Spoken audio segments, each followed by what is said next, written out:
So today we are covering the second part of the annual gig mobility report of 2025, and it's brought to you by Gridwise. So this is part two. Part one, the link is below. A lot of valuable data, especially when it comes to all of the apps. It gives you as a gig worker a really good chance to compare what's going on in the market, where you should be, where you could possibly see opportunities. There's so much data that you can take from Gridwise's annual gig mobility report. It's unbelievable. So we covered 30 pages in an hour. I'm going to do another 30 pages. I just didn't have the steam, the energy to do all 60 pages at once.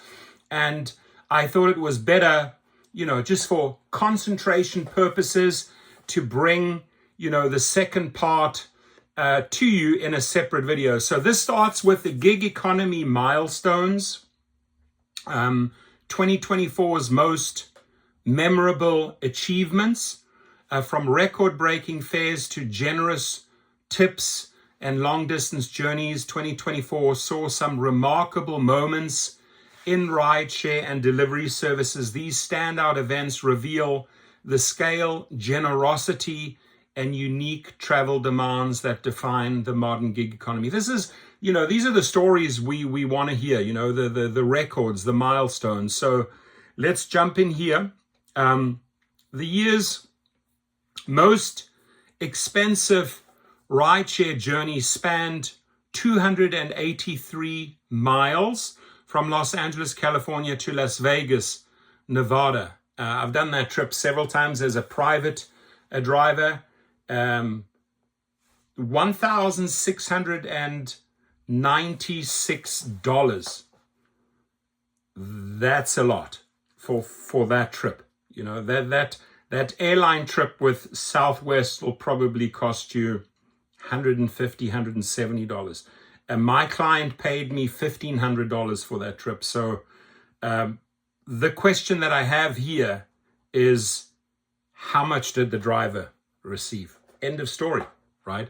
So the largest tip in rideshare, still challenging drivers out there to beat the tip that I got from Dwayne Wade, the basketball player.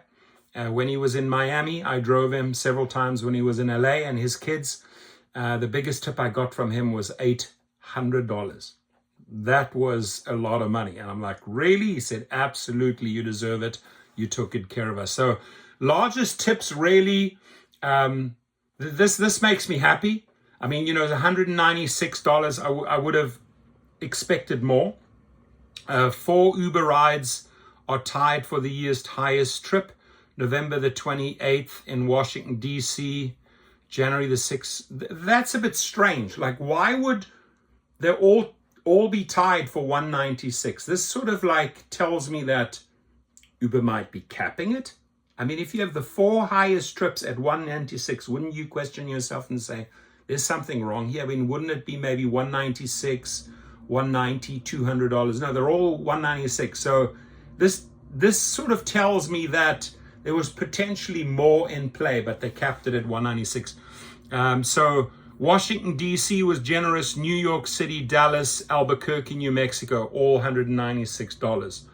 Again, challenging any driver out there, private driver or gig driver, to show me a tip more than $800. That's what I received.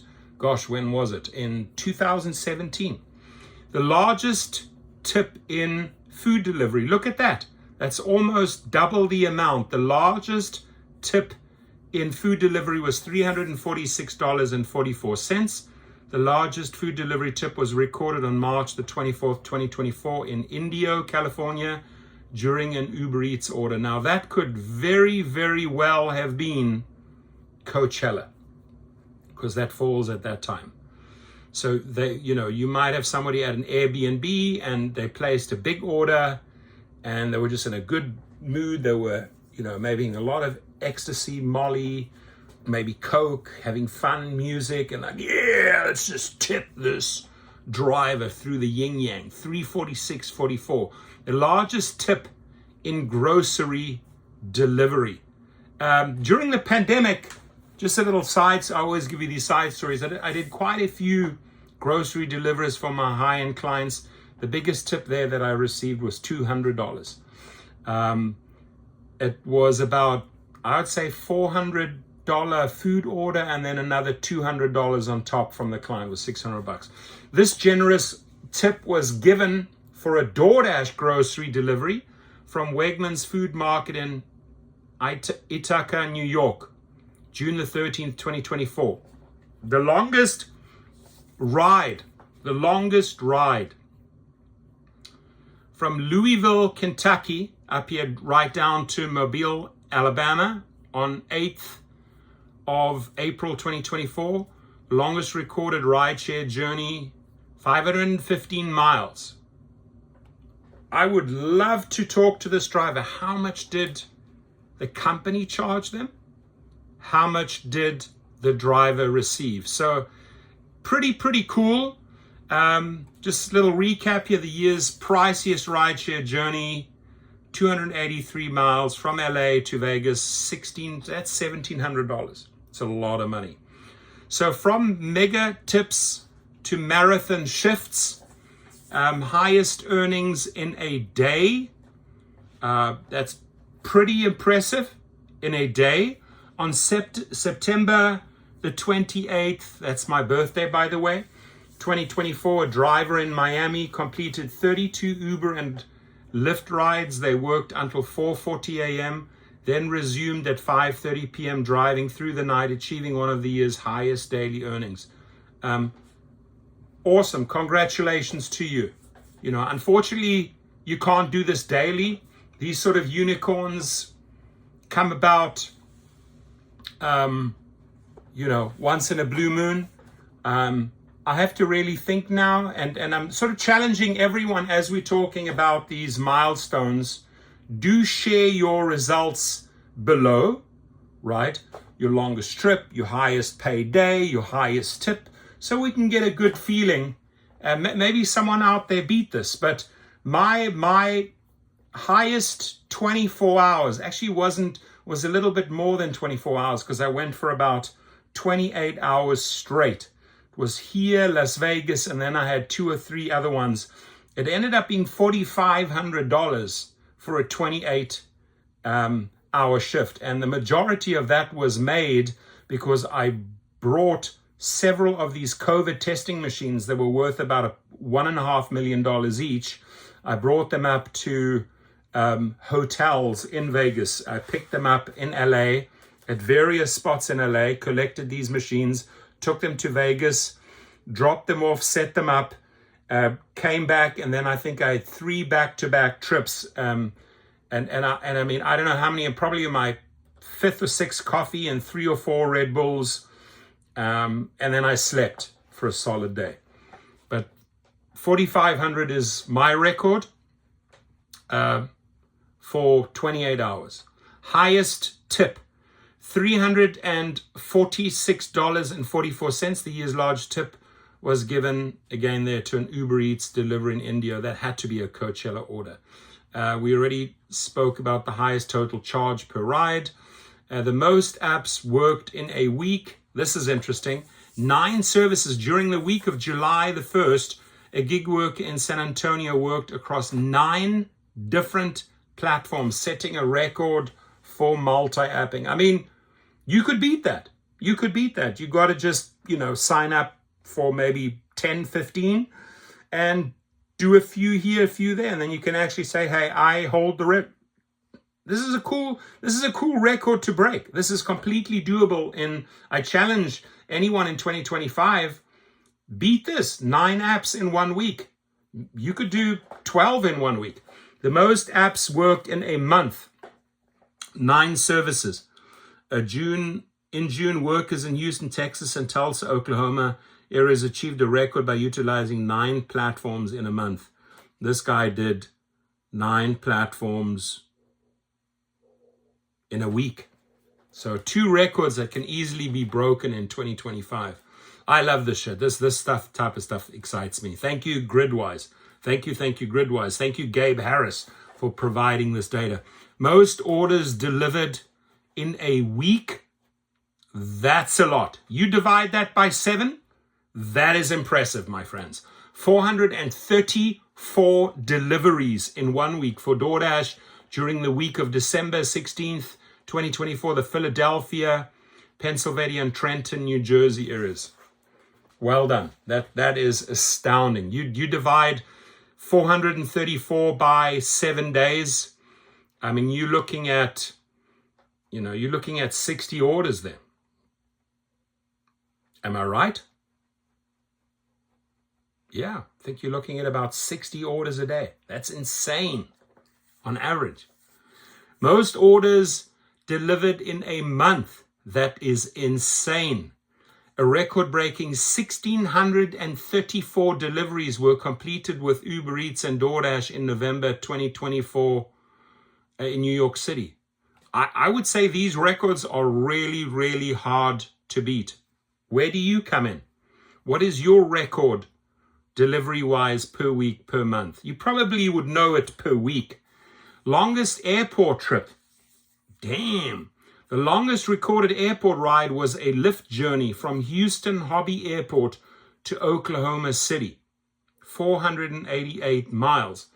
I remember also about 2016, 2017, I picked up a whole lot of boxes in Santa Monica. I drove them down to San Diego. Shortly before San Diego, it said, you've exceeded the limit. And at that point, I think the app stopped recording the miles and the payment. It was $900 by then. And I had to battle it out with Uber to get paid for the additional miles, because I could prove to them, hey, listen, I took the stuff over here. This is where I got the payment. So I had to battle for a week for that money. And it was just pure principle. Event economics. This really... event economics, I would say, is more for the private driver. This is where you can really change the economics, the money, if you are a private driver. I explain that in great detail at Gig Rocket in my private chauffeur course, how you can use event economics to make a lot of money. Fill out your Google Calendar, etc., etc. But this is Gridwise's data based on the gig economy. So we'll jump in how festivals and concerts supercharge consumer demand. And I would replace how festivals and concerts supercharge your private driver income as well. I would add that to that. A large-scale cultural and entertainment events such as festivals and concerts create unique opportunities for rideshare and delivery platforms to meet spikes in demand. These occasions illustrate how platforms can capitalize on trends, optimize resources, and enhance customer experiences. So Burning Man, I have been twice. I don't think I would do it again. Both times, major sandstorms. You swallow so much dust. You're running around with your goggles. It's cool. It's different. It's exciting. But your body takes a toll for 2 weeks afterwards. Burning Man in Black Rock City, Nevada drove sharp increases in transportation and delivery demand. In Reno, Nevada, in the days leading up to the event, airport rideshare trips more than doubled as attendees flew into Reno before making their way to Black Rock City. So Uber and Lyft jumped on that. They knew that this big festival was coming up, and they charged, just like they did with Coachella in California, they charged riders through the roof. And back in the day, $2,000, $5,000, $3,000 income for a Coachella weekend was simple to make. You can't make it these days anymore because of the split. They take about 70, you get about 30. So they really ream riders and drivers at these events. Build Week, which began on August the 17th, 2024, saw thousands of participants arriving to construct the temporary city that would host nearly 70,000 attendees. And if you haven't seen that city and how they set it up, it is beyond impressive what they create there in the desert. Right, and my friends in South Africa really copied this and did this in the Karoo, in the semi-desert in South Africa, and were just as successful. Rideshare demand spiked to 113% over the median on August the 24th, the day before the event began, and remained above 70% until August the 27th. Towards the end of the event, we see two spikes as attendees head to the airport and return home. After the event, food delivery demand spiked as participants returned from the desert seeking fresh meals, highlighting delivery services' role in meeting post-event needs. And that is the graph there for Burning Man. You can check it down below. So these trends highlight challenges and opportunities for delivery and rideshare providers during large-scale events. For rideshare services, this involves strategically increasing driver availability at airports and key transport hubs during peak arrival and departure times to meet surging demand. Delivery services can prepare for post-event spikes by ensuring adequate staffing and optimizing routing to handle orders from returning attendees seeking convenient meal options. By aligning resources and logistics with these demand patterns, providers can maintain smooth operations and maximize revenue during these intense but temporary periods. So the Taylor Swift and Colts Indianapolis event impact. Before I jump into there, I want to share, in LA, there were 6 Taylor Swift events. I did all 6 for the same client. They have a suite that takes 25 people, and they entertained 6 times 25, 150 people over 6 days.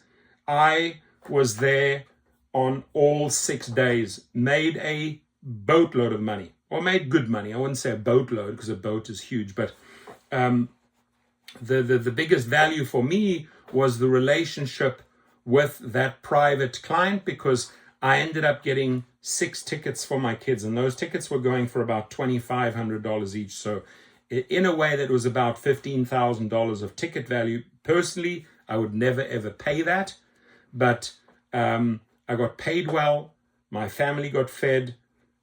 I made good money on this event, and what this lady did for the economy was insane. The money that she generated for restaurants, hotels worldwide was insane, untouchable. No musician will ever be able to match the Eras tour. In 2024, major events in Indianapolis, including Taylor Swift concerts and Indianapolis Colts home games, drove significant spikes in rideshare demand.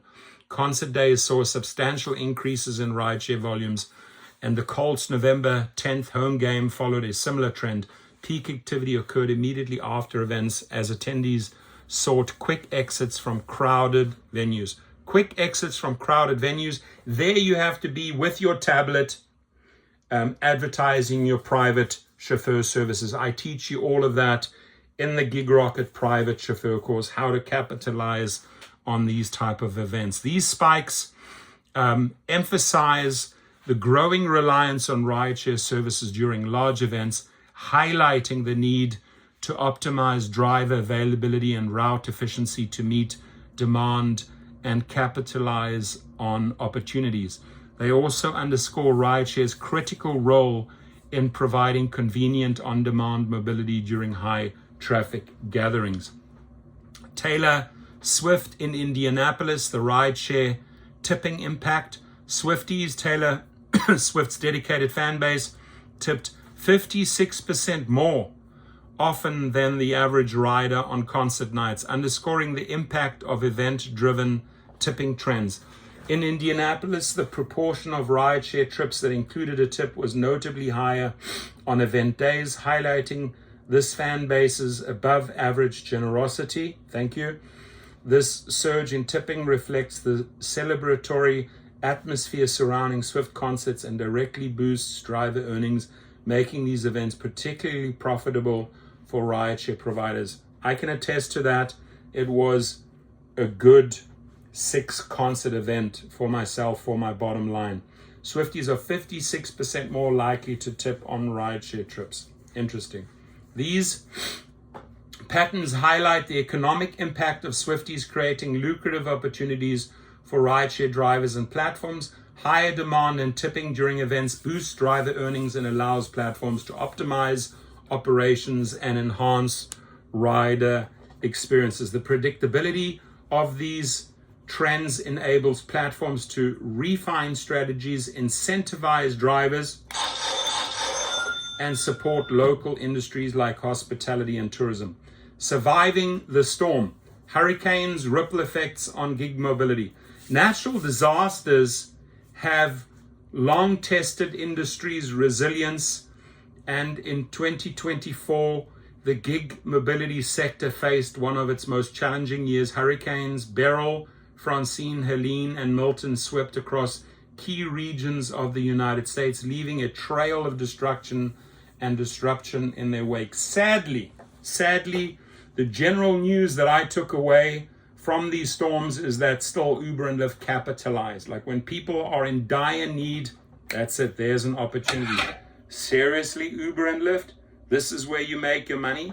When riders need the help most, I find it pretty disgusting, to be quite honest. Hurricane impacts on rideshare activity, a pattern of rapid rebound. Severe hurricanes cause immediate, and the drivers were there. The drivers stepped up to the occasion and didn't really make the real money.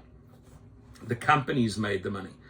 Severe hurricanes cause immediate and widespread disruptions to transportation networks. Data averaged from 4 hurricanes, Beryl, Francine, Helene, and Milton, shows that rideshare and delivery volumes in measured landing sites declined by approximately 80% during landfall as drivers prioritized safety and residents sheltered indoors. However, within 5 days, rideshare and delivery activity typically rebounded to pre-storm levels, highlighting the resilience and flexibility of rideshare drivers. Let me repeat that, highlighting the resilience and flexibility of rideshare drivers. Unfortunately, that doesn't equate to money in gig land. So rideshare and delivery took big hits from hurricanes but recovered within 5 days. That's the graph. These are all supplied by Gridwise analytics. Hurricane Helene, a tale of 2 recoveries. Hurricane Helene, which struck in late September 2024, caused heavy rains and flooding in the southeastern United States and exposed differences between urban and rural rideshare recovery. In Panama City and Tallahassee, rideshare and delivery volume dropped 85% on September the 26th due to road closures. This caused a delay, but within 4 days, operations had rebounded to pre-storm levels, driven by urban adaptability and platform incentives. In contrast, Asheville, North Carolina, and nearby rural areas experienced severe flooding on September the 28th, and it halted rideshare and delivery activity entirely. Recovery was much slower, with trip volumes still 45% below pre-storm levels at Thanksgiving. Affected North Carolina areas took much longer to recover rideshare and delivery than Florida after Hurricane Helene. All of this data collected by Gridwise. And by the way, Uber and Lyft do not like Gridwise because Gridwise collects the facts. They bring you the facts. They present the facts. And Uber like, yeah, don't show that. Helene's impact highlights the uneven effects of natural disasters, with landing sites recovering quickly while inland areas that experience flooding face greater challenges. These natural disasters show the need for localized disaster planning and flexible routing to minimize downtime and support drivers. As climate disruptions increase, preparedness and adaptability remain essential to protect business continuity and support gig workers. To recap, Helene's impact highlights the uneven effects of natural disasters, with landing sites recovering quickly while inland areas that experience flooding faced greater challenges. Airport, rideshare, and focus. Now, Private trips, I'll tell you what, make up at least 80% of your trips, of your rides. So airports, unfortunately, little side note here, Uber and Lyft love disconnecting you, deactivating you from airports if you do not comply, if you do not exactly follow their orders, their ways at airports. And if that does happen to you, you can go to the link below to activationhero.com. We can file an airport appeal. But back to airport rideshare and focus, the hubs and holidays that moved the needle. Airports have long been a cornerstone of gig mobility, serving as hubs of activity where rideshare platforms play a vital role in connecting travelers to their destinations. Just the other day, I made a video on airports. I do believe that Uber and Lyft really shot themselves in the foot by gouging from riders and underpaying drivers, actually paying drivers less and less and less at airports, almost destroying their airport business. And now they are doing no queues with a combination of no queues and Trip Radar, bottom of the barrel auction house for trips, so that they can try and recover all their losses. The peak airport volume, May is consistently the busiest month for airport rideshare demand. That is true. My May calendar for private trips, airport trips, is full to the brim. In 2024, for example, peak volumes were on Thursday, May the 16th and Friday, May the 17th. This mid-May surge likely reflected increased spring travel related to events such as graduations, conferences, early summer plans, spring breaks. In contrast, the lowest demand occurs during major holidays with significant declines on Thanksgiving, negative 57%, Christmas Day, negative 54%, and the day after Christmas, negative 43%. These drops are driven by reduced travel activity as people stay with family or avoid flying on key holiday dates. A lot of drivers take those days off. They want to be with their families. So airport trip volume, really good days to look at. You know, when is it super busy? When is it super slow? And these patterns, I've read through this data, they completely align with my private trips. Again, take the private chauffeur course at Gig Rocket below. Leading airports for rideshare activity. Interesting one. Performing the Harry Reid International Airport was the top performing airport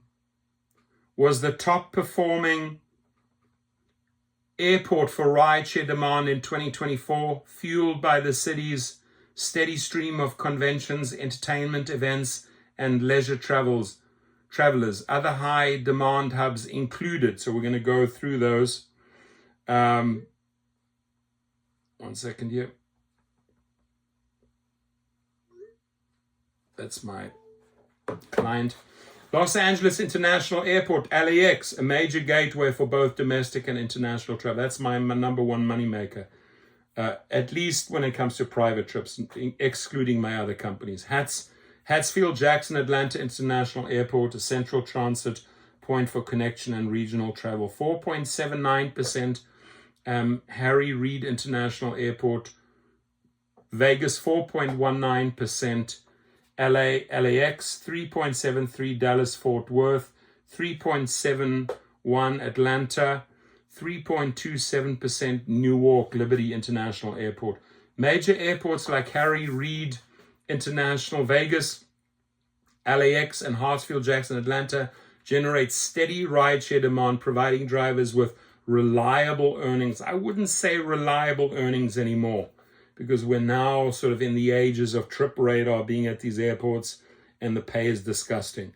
Platforms that optimize driver availability, enhance efficiency, and leverage real-time data to predict surges can capitalize on seasonal and event-driven travel peaks in airport transit markets.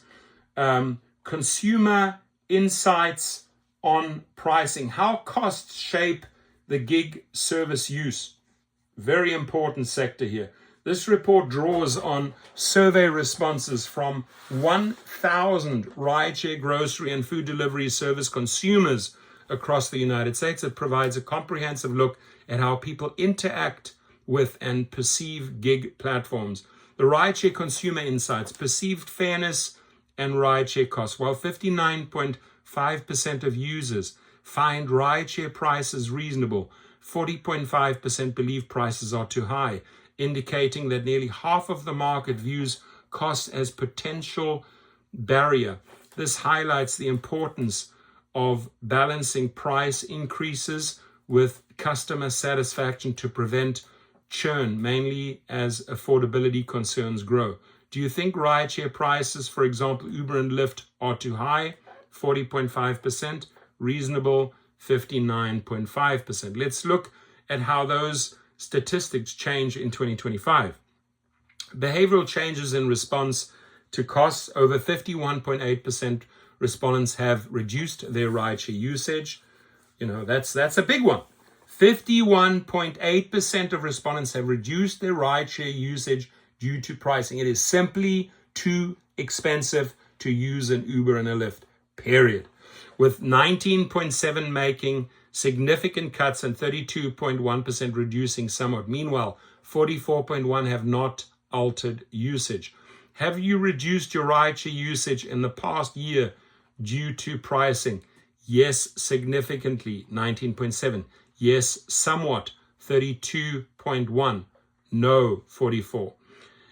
Future risks of rideshare prices, with 72.3% of respondents indicating they would reduce or stop using rideshare if prices increased, 21.5% stopping entirely, and 50.8% reducing usage. The data demonstrates high sensitivity to pricing. This poses potential risks to future demand if costs continue to rise. If rideshare prices increased further, how would your usage be affected? Stop using rideshare, 21.5%, reduce usage, 50.8%, no effect, 19.1%, unsure, 8.6%. Key factors that retain rideshare users: lower fares, 55.8%, and faster pickup times, 49.7%, are the top loyalty factors amongst polled consumers, while app usability, 38.2%, and promotions, 28.5%, also play key roles. This highlights the importance of operational efficiency and cost effectiveness in retaining users. Makes sense. What keeps you loyal to a specific rideshare service? Rideshare and delivery customers could choose more than one when answering. Lower fares, 55.8%.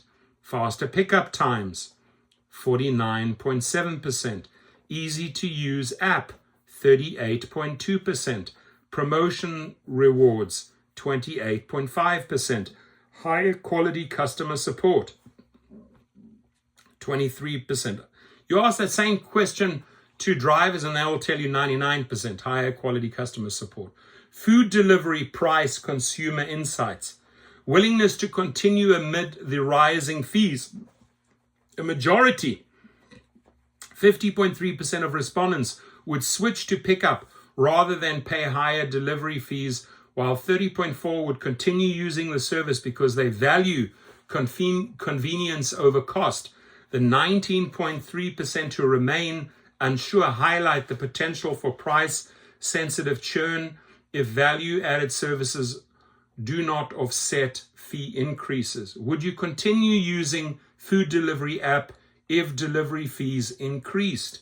No, I would switch to pickup, 50.3%. Yes, I value convenience more than cost, 30.4%. Unsure, 19.3%. Why consumers switch delivery apps? A majority, 54.1% of respondents, switched food delivery apps due to better fees or pricing, while 36.2% cited a wider selection of restaurants as the main reason. Loyalty programs, 26.9%. and app experience, 18.4%, played a similar role, while 16.8% reported they had not switched apps. Have you ever switched food delivery apps? If yes, what prompted the change? Better fees or pricing, 54.1%. Better loyalty programs, 26.9%. Wider selection of restaurants, 36.2%. Better app experience, 18.4%. Have not switched apps, 16.8%. Delivery consumers and why they are loyal to one app. Interesting. Lower delivery fees, 58.8%, and promotions or rewards, 50.6%, are the top loyalty factors for food delivery apps. Faster delivery times and restaurant variety, 43.5%, also play a significant role, while app usability, 28.1%, and customer service quality, 26.2%, are secondary considerations. What keeps you loyal to a specific food delivery app? Rideshare and delivery customers could choose more than one when answering. Lower delivery fees, 58.8%. Promotions and rewards, 50.6%. Faster delivery times, 46.5%. Restaurant variety, 43.5%. App usability and features, 28.1%. Customer service and quality, 26.2%. And all I would say, hey, Uber Eats, the management team at Uber Eats, look at this. This is probably why DoorDash is whipping your ass. Response to rising delivery costs. Most, 88.1%, would cook at home more often if delivery costs or speeds worsened, which indicates that affordability and reliability are critical to sustaining delivery service usage. Would you cook at home more often if delivery services became more expensive or slower? Yes, 42%. Significantly, 46.1%, slightly. No, preferred delivery, 8.2%. I rarely dine in, 3.7%. While 28.5% reported increased delivery usage, nearly 23% use it less, signaling a split trend influenced by pricing and quality concerns. Stabilizing demand may require pricing adjustments and improved user experience. How has your preference for delivery versus dining changed in the past year? Use delivery more, 8% much more, 20.5% slightly more. No change, 48.9%. Use delivery less, 14% I use delivery slightly less, 8.6% I use delivery much less, which is 22.6 total. Grocery delivery price consumer insights. Grocery deliver pricing perceptions. Although 53.2% find grocery delivery prices reasonable, nearly 47% consider them too high. This reflects price sensitivity that could limit adoption without additional value offerings. Do you think grocery delivery service prices, including fees, are too high? 46.8%. Reasonable, 53.2%. Reduced grocery delivery orders. Over 55% of respondents reduced grocery delivery orders due to cost concerns. This emphasizes the need for price reductions, loyalty incentives, or bundled offers to maintain demand. Have you reduced grocery delivery orders due to delivery costs? Yes, reduced significantly, 20.8%. Yes, reduced somewhat, 33.6%. No, 44.6%. Grocery delivery value perception. While 46.6% believe grocery delivery offers good value, 9.2% strongly agree, 37.4% agree. A significant 50.5% strongly disagree or either neutral or dissatisfied, which indicates divided opinions on whether the cost justifies the service provided. This also highlights the need for platforms to emphasize convenience, reliability, and cost-saving features to improve perceptions of value. Do you think grocery delivery services offer good value for the price? Strongly agree, 9.2%. Agree, 37.4%. Neutral, 37.2%. Disagree, 13.3%. Strongly disagree, 2.9%. Switching to in-store shopping, with 58.2% willing to switch to in-store shopping if fees increase, grocery delivery services face pricing challenges. Providing added value, such as discounts or subscription plans, may help retain price-sensitive customers. Would you switch to in-store shopping if grocery delivery fees increased? Yes, 58.2%. No, I value convenience, 26.1%. Unsure, 15.7%. Now, probably one of the main topics, and I will make a separate video about this, and I will also make multiple TikTok videos about the annual report 2025 by Gridwise. So I'm going to split this up into various videos, but right now, if you have made it to the 41-minute mark, please leave your comment below. Hey, I made the 41-minute mark. How do men and women's experience compare? Comparing safety perceptions amongst men and women. Our survey highlights differences between men and women regarding safety perceptions and concerns about rideshare services. The findings reflect broader trends in how personal safety and vulnerability to crime are experienced and perceived. Nighttime safety perceptions. 29.5% of women report feeling somewhat unsafe at night. 11.8% of men report feeling somewhat unsafe at night. 2 times women are more than twice as likely to express safety concerns at night. Sort of makes sense to me, right? And I think the biggest factor here is alcohol. Men drinking alcohol, getting into maybe a female's car. The disparity underscores women's heightened vulnerability and the need for targeted safety enhancements during nighttime rides. Avoiding rideshare at night due to safety concerns. 39.7% of women have avoided rideshare at night due to safety concerns. 25.9% of men have avoided rideshare at night due to safety concerns. That is high. And that basically shows you that Uber and Lyft and the other companies are not doing anything about safety. Wake up, Daryl Khosrowshahi. Wake up, David Risher. Here is your golden opportunity to bring those percentages down. Women are significantly more likely to avoid rideshare altogether, which limits market engagement and signals an opportunity for platforms to rebuild trust through enhanced security measures. Strategies might include women-only rideshare options, transparent driver vetting, and real-time tracking tools. Daytime confidence gaps. 31.2% of women feel very safe during the day. 46.1% of men feel very safe during the day. Even during the day, women report lower confidence in safety, indicating that safety concerns persist regardless of time. Platforms must emphasize proactive messaging about safety features and educational campaigns to enhance perception of daytime security.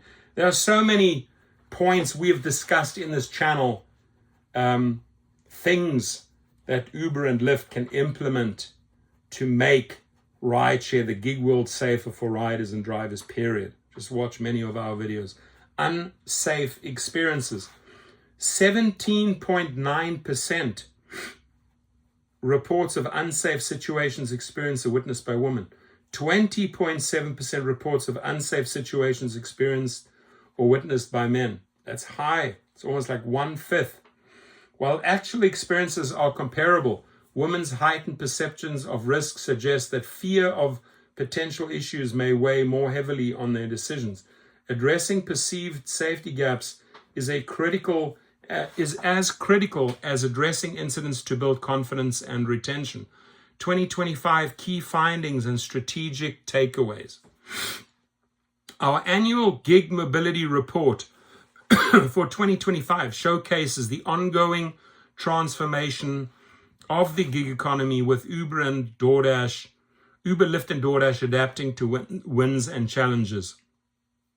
Insights from our extensive customer survey reveal shifting preferences, particularly a growing emphasis on food delivery services, and that reflects the changing priorities of gig drivers and their customers.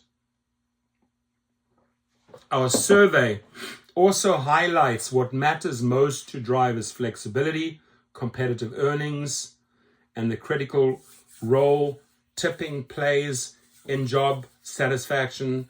These findings shed light on the evolving motivations and expectations shaping the gig workforce.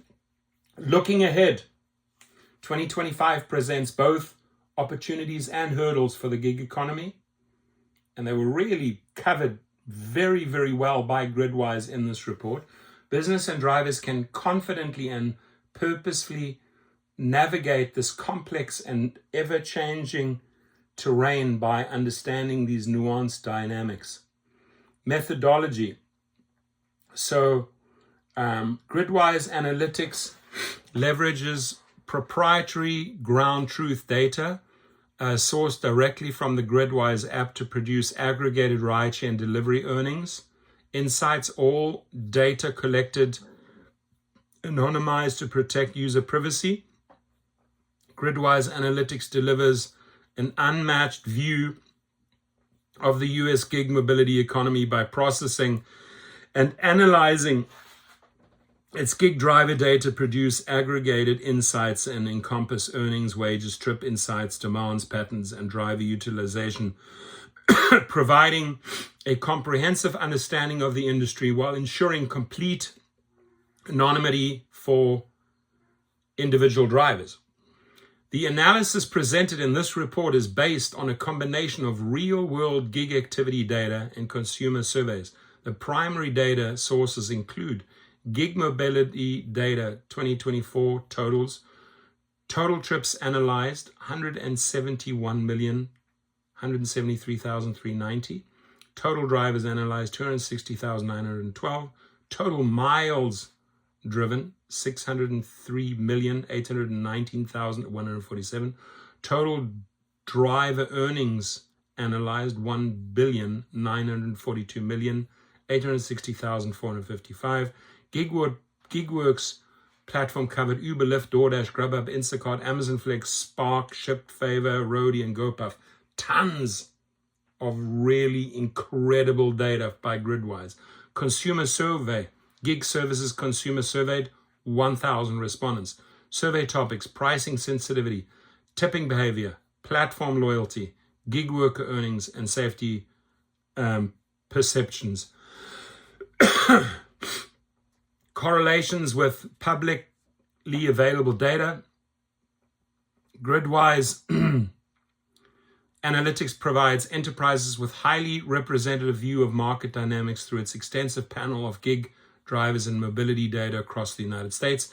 The data sets are aggregated and anonymized to ensure a high degree of accuracy, with some metrics showing up to 98% correlation with key quarterly figures reported by some major gig platforms. For example, when analyzing average daily Uber and Lyft trips in the New York City metro, our data closely aligned with official figures reported by the platforms. This correlation highlights Gridwise's analytics capability to provide unbiased, large-scale mobility insights that offer enterprises a holistic market perspective beyond individual platform data. Data processing pipeline. To ensure seamless and reliable analysis, Gridwise Analytics has developed a robust data pipeline that processes and analyzes millions of data points on a daily basis in order to enable enterprises to make informed decisions with confidence. The key processing steps include automatic data collection. Drive activity is automatically recorded and tracked through the Gridwise app. Data quality and enrichment. Collected data undergoes rigorous cleansing, enrichment, validation, anonymization, and aggregation to maintain accuracy and integrity. data intelligence, multiple layers of data, including supply, demand, routing, earnings, and utilization, are integrated and analyzed to generate comprehensive insights. The final output provides a complete view of pickups, drop-offs, trip routes, and unit economics, which serve as a valuable foundation for operational investment and strategic decision-making. And that's what companies will pay for, that data. Diverse and representative data set. Gridwise Analytics Data Network offers a more diverse and representative view of gig mobility compared to traditional sources. Unlike single transaction receipt data, which captures the experience of a single consumer, Gridwise's scale enables broader insight. On average, each driver in our dataset represents approximately 19 consumer trips per week, creating a more robust and diversified sample of gig activity and consumer behavior. By combining extensive first-party gig mobility data with a proprietary data processing pipeline, Gridwise Analytics ensures the delivery of high-quality, actionable insights to industry stakeholders. The customer survey referenced in this report was conducted on the Polefish platform on December 23rd, 2024. A total of 1,000 US-based gig service consumers participated. Respondents were selected through a structured screening process to ensure they were active gig service users. The survey was conducted using a standardized questionnaire with all responses collected anonymously. Limitations and considerations. Platform representation bias. While the Gridwise panel and dataset covers a substantial portion of the gig work market, it primarily reflects activity from Gridwise users. Consequently, platform market share estimates are based on the Gridwise panel and may be skewed towards platforms with higher Gridwise adoption. However, given the robust sample size and high correlation between our data and official platform reported figures, we believe it provides a strong representation of broader market trends, as it truly does. You can truly tell by this report that it represents the broader market trends. Self-reported survey limitations. Survey-based data reflects respondents'